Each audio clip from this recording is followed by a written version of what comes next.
오늘 하나님이 우리에게 주신 말씀은 여호수아 10장 1절부터 15절까지 말씀입니다. 여호수아 10장 1절부터 15절까지의 말씀입니다.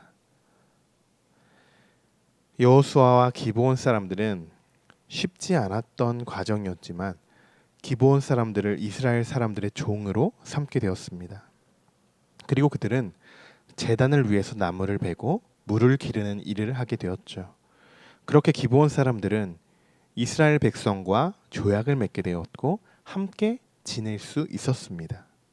그러나 그때 예루살렘의 왕 아도니세덱 이 기브온 사람들이 여호수아와 화친했다는 소식을 접하게 되고 한편으로 배신감을 느끼기도 했을 것입니다. 하지만 기브온 주민들이 막강한 군사력을 가지고 있다는 것을 알게 되고 크게 두려워하는 모습을 볼 수 있는데요.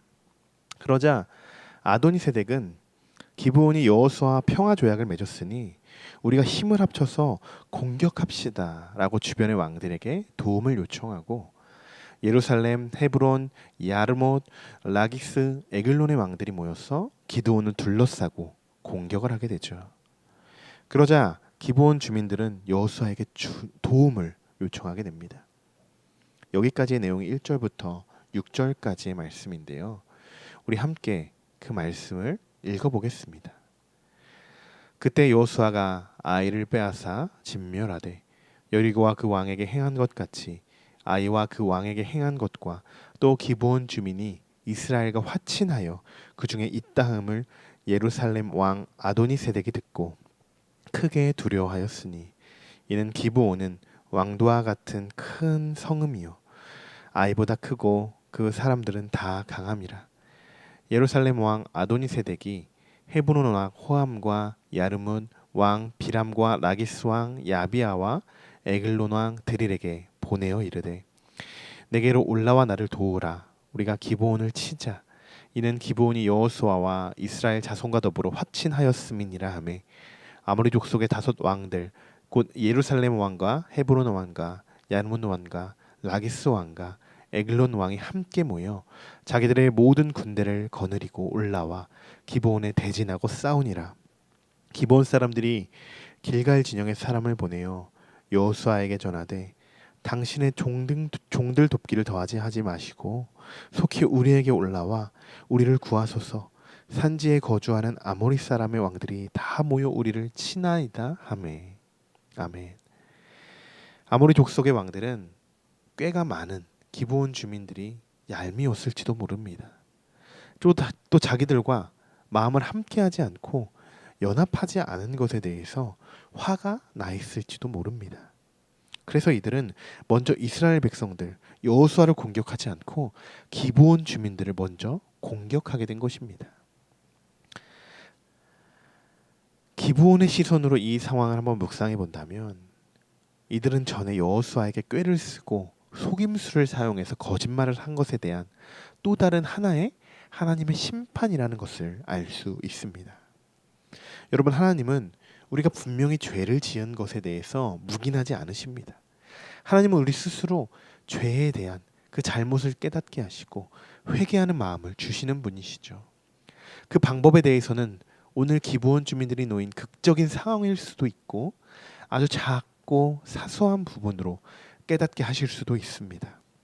물론 죄를 짓는다고 해서 꼭 무슨 상황이 벌어진다는 것은 그런 말씀은 아닙니다. 하나님은 하나님의 방법으로 우리가 회복할 수 있도록 인도해 주시는 분이시라는 것, 정죄가 아닌 징계라는 것을 여러분 잊지 않으시길 바랍니다. 이제 7절 이하의 말씀을 살펴보려고 하는데요. 7절부터 우리 10절까지의 말씀을 함께 읽어보겠습니다. 여호수아가 모든 군대와 용사와 더불어 길갈에서 올라가니라. 그때 여호와께서 여호수아에게 이르시되 그들을 두려워하지 말라. 내가 그들을 내 손에 넘겨주었으니 그들 중에서 한 사람도 너를 당할 자 없으리라 하신지라. 여호수아가 길갈에서 밤새도록 올라가 갑자기 그들에게 이르니 여호와께서 그들을 이스라엘 앞에서 패하게 하심으로 여호수아가 그들을 기브온에서 크게 사륙하고 벳호론에 올라가는 비탄에서 추격하여 아세가와 막게다까지 이르니라. 아멘. 이들의 진짜 싸움은 이제부터 시작이라는 것이죠. 여호수아는 기브온의 상황을 전해 듣고 모든 군사와 용사를 이끌고 기브온을 도우러 떠납니다. 여러분, 그런데 여호수아가 이렇게까지 해서 기브온을 도울 필요가 있었을까요? 기브온 사람들은 여호수아를 속인 사람들이죠. 여호수아를 꾀를 하고 여호수아를 속인 사람들입니다. 여호수아를 공격했다면 모든 군사와 용사들이 싸우는 게 당연하겠죠. 그런데 지금 이제 종의 관계로 조약을 맺은 이들에게 모든 군사들을 보낼 필요가 여러분 있었을까요? 그냥 그들이 어떻게 되는 우리 군사들을 좀 아끼고 우리 백성들을 좀 아끼고 아이성 때처럼 한 3천 명 정도만 보내면 되지 않았을까요? 여러분, 우리가 앞장의 말씀들을 살펴봤을 때는 충분히 그렇게 해도 여호수아가 이상한 사람처럼 보이지는 않았을 것입니다. 그러나 이것은 분명 사람의 생각이고 사단이 주는 생각이라는 것이죠. 이 싸움은 분명 하나님이 도우시는 싸움입니다. 여호수아는 이전에 그들이 어떻게 우리에게 했던지 중요하지 않았습니다. 이스라엘 백성들과 기브온의 현재 상황, 그것이 중요했던 것이죠. 지금 이들은 조약 관계를 맺고 있습니다. 그 뜻은 기브온 사람들은 더 이상 이방 사람들이 아닌 이스라엘 백성처럼 하나님이 선택하신 백성이라는 것을 의미하고 있는 것이죠. 하나님과 여호수아의 관계, 그리고 이제 여호수아와 함께 동행하는 기브온 주민들도 하나님의 선택을 받은 백성의 삶을 살아가게 됩니다. 저는 이 부분을 묵상하면서 하나님의 구원의 은혜에 대해서 묵상을 하게 되었습니다. 우리가 구원을 받는다는 것은 어떤 행위로도 아니고 율법으로도 아닙니다. 그냥 믿는 자들에게 하나님의 선물로 주어지는 축복인 것이죠. 여호수아와 기브온이 종의 관계로 조약을 맺은 것처럼 우리 또한 하나님과 우리의 관계는 아버지와 아들의 관계로, 때론 주의 종으로 그렇게 쓰임을 받습니다. 여러분, 우리가 하나님과 관계를 맺고 있는다는 것은 하나님의 엄청난 축복이고 은혜라는 것을 기억해 주시기 바랍니다. 우리가 하나님 안에 거하면 우리의 영혼은 살게 되는 것이고, 그렇지 않는다면 우리의 영혼은 죽게 되는 것입니다. 우리들 중에 영혼이 죽어가는 것을 원하는 사람 아무도 없을 것입니다. 그렇지만 영혼이 살아야 한다는 것을 알면서도 죄를 짓는 우리의 모습들, 오늘 이 시간 기도하며 회개의 마음이 일어나시기를 소망합니다.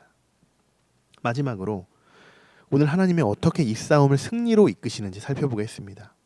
11절부터 15절의 말씀입니다. 우리 함께 읽어보겠습니다.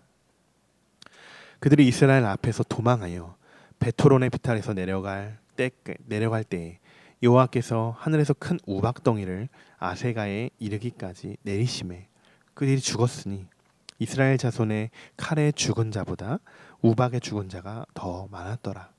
여호와께서 아모리 사람을 이스라엘 자손에게 넘겨주시던 날에 여호수아가 여호와께 아뢰어 이스라엘의 목전에서 이르되 태양아 너는 기브온 위에 머무르라.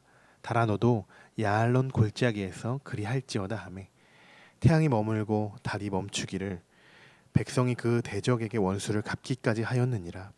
야실의 책에 태양이 중천에 머물러서 거의 종일토록 속히 내려가지 아니하였다 기록되지 아니하였느냐. 여호와께서 사람의 목소리를 들으신 이 같은 날에 전에도 없었고 후에도 없었나니 이는 여호와께서 이스라엘을 위하여 싸우셨음이니라. 여호수아가 온 이스라엘과 더불어 길갈 진영으로 돌아왔더라. 아멘. 하나님은 여호와에게 두려워하지 말아라 라고 말씀하시면서 내가 그들을 내 손에 넘겨주었으니 그들 중에서 한 사람도 너를 당할 자 없을 것이다 이렇게 말씀하십니다. 여호수아는 하나님의 음성을 듣고 이렇게 기도합니다. 12절이죠. 하나님께 해와 달을 멈추게 해달라는 기도를 하게 됩니다. 그리고 하나님은 여호수아의 그 기도를 들으시고 이스라엘이 그들을 물리칠 때까지 해와 달을 멈추게 하십니다. 마치 광야에서 불기둥과 구름기둥으로 그들을 인도하신 것처럼, 자, 이번에는 태양과 달이 그들의 싸움이 끝날 때까지 그들 위에 머물러 있었습니다. 그리고 우박을 내리시죠. 칼에 죽은 자보다 우박에 맞아 죽은 자가 더 많았다고 합니다. 그렇게 이 싸움은 끝을 맺게 됩니다. 여러분, 이 싸움은 하나님이 도우신 사건입니다. 하나님이 하신 사건입니다. 하나님이 이스라엘과 기브온을 위하여 싸우신 것이고, 이들은 하나님과 언약의 관계를 맺고 있기 때문에 하나님께서 그들을 지키시고 도우신 것이죠. 이처럼 약속이라는 것, 조약 관계를 맺는다는 것은 굉장히 중요한 것임을 말하고 있는 것입니다. 이제 말씀을 마치려고 합니다. 오늘 우리도 이스라엘 백성들과 마찬가지로 하나님이 선택하신 하나님의 자녀인 줄 믿습니다. 아버지와 자녀의 관계는 조건적인 관계가 아닙니다. 사랑의 관계입니다. 절대적인 사랑의 관계입니다. 우리가 정말 기도하면 아버지이신 하나님이 들으실 것이고, 아버지가 우리에게 말씀하시면 우리는 그대로 순종할 것입니다.